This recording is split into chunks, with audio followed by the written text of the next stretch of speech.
Hey, what's going on everybody? Cloud of Truth here with some more Battlefield 3 gameplay, and today, how about a nice way to start off the video with a reload glitch? I mean, isn't that just great? I love it when that happens. Here I am thinking I've got 30 rounds, I'm good to go. Oh, sorry, you've only got 4. Too bad. Come on, DICE, get that fixed. That should never happen. Actually, please leave a comment down below if you have been experiencing the reload glitch more frequently, because I sure have, and it's very frustrating, especially with LMGs with their really long reload times. But let's get off the negativity and focus on something a little bit more positive. Right here, double with the M5K, and then finishing off the other two guys with the M9 Troll, or I guess M9 Tac to be technical, although that tactical light on these maps is pretty much just being a troll. But today's video is going to be about the M5K. We'll talk about it a little bit, go through some of this gameplay here, kill those 2 support guys. Don't throw C4 on the flag, please. Don't mind it if you use it on the move as like an equipment to stay alive, but don't just do it to kill people when they're trying to cap objectives, and that's all you do the whole match. But that's another topic for another time. The M5K is a weapon I have not done much about really since close quarters.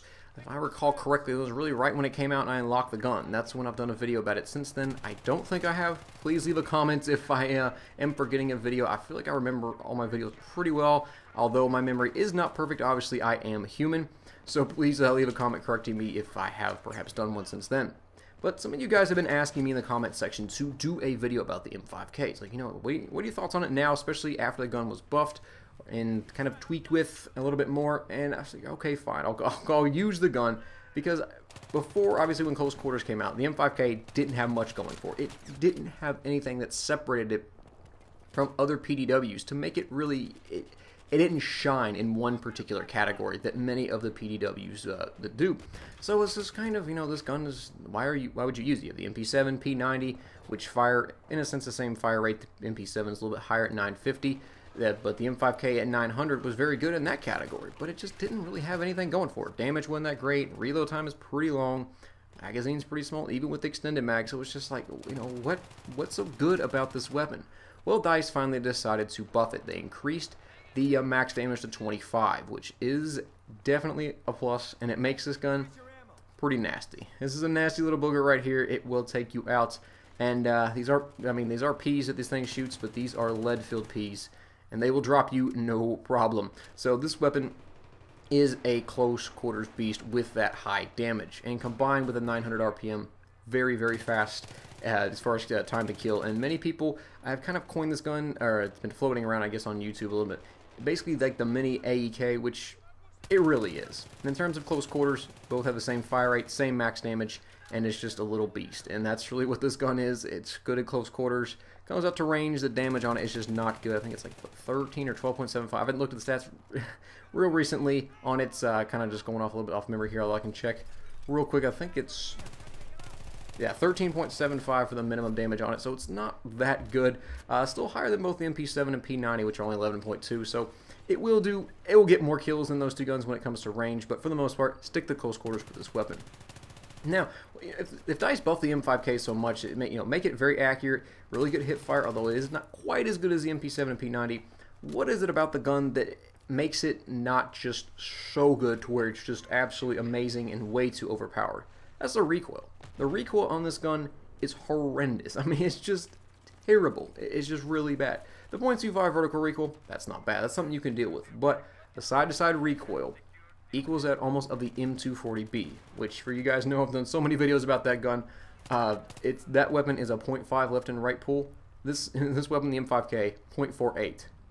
It's almost there. I mean, it's just horrible. And I notice that especially when I'm aiming down sights. So when using this gun, I'd recommend stick to hip firing. It's going to be much better for you. And I noticed I seem to get more kills hip firing than ADS. When I ADS, I really notice that recoil, and it makes it very difficult to control. And even hip firing, it's bad, but it's a little bit better, I personally find, than when I ADS. So that's what I would recommend doing, is sticking to hip fire. So does that balance out the M5K, having that really just bad recoil, and on top of that, the reload time, which isn't really that good? Personally, I think for the most part, it does.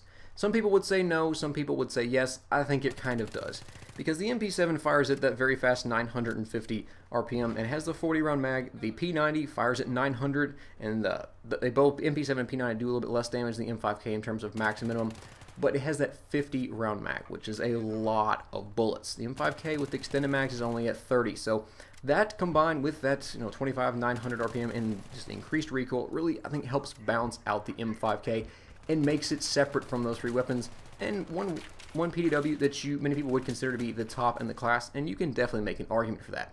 Now, something to kind of go along with this topic of the M5K and the PDWs in general is something I don't know, I don't like sitting here and philosophy, just think about this stuff, but it's just something that keeps coming back to mind in terms of just weapon balancing in games overall.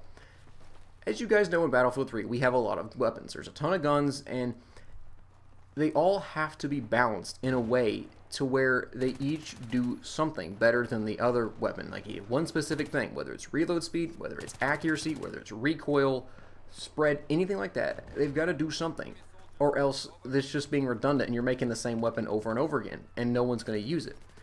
But when it comes to balancing the weapons, I think when the more weapons you have, the harder it is for developers to correctly balance the weapons. And speaking of basically the M5K here, originally, it didn't do anything that was that great. So DICE had to find something to separate the weapon. They had to change it. They had to make it a weapon that people want to use for a specific reason. And I know we always want more weapons in games. Trust me, I'm another one of those guys. I like weapons. Whenever there's weapons in a DLC, I enjoy it. Whenever there's not, I'm a little bit upset. But when it comes to just game balancing, I feel that having less weapons might actually be easier in terms of balancing them. Now, is this going to happen? Yeah, probably not. I'm just one voice in a world of many, and it's probably going to get shot down. But personally, that's kind of how I feel on that subject. It just may make it a little bit easier. Sure, it might be a little bit boring. But hey, it's going to be easier to balance the weapons. It's for the developers. They're not going to have to spend patch after patch after patch trying to fix the weapons because there's so many of them. They're just going to have to balance the ones that are there, and the fewer they have, the more time they can focus on each one, which may be maybe a benefit for all of them, or it may just be detrimental because there's not enough weapons in the game, and so people are going to get bored right away and move on to something else. I'm not sure. Now, last few clips are wrapping up here, and as you guys notice, when it comes to the M5K, don't full auto with this weapon unless they're basically point blank. You need to burst fire, especially close to medium range. If you just mag dump, just go drop the hammer full auto, the weapon spread it increases through the roof, even I think more than that of the MP7 or even the P90. Make sure you're burst firing. That will get you a lot more kills, you'll be much more accurate, and you'll get a lot better results. So hopefully you guys enjoyed this video. Please leave your thoughts about the M5K as well as about weapon balancing in general. It's an interesting topic. I think if you guys want, I can do a separate video about, so I'm not exactly sure if I will. But once again, hope you guys enjoyed the video. If you did, please rate it. I would appreciate it very much. And other than that, see you guys next time. Bye.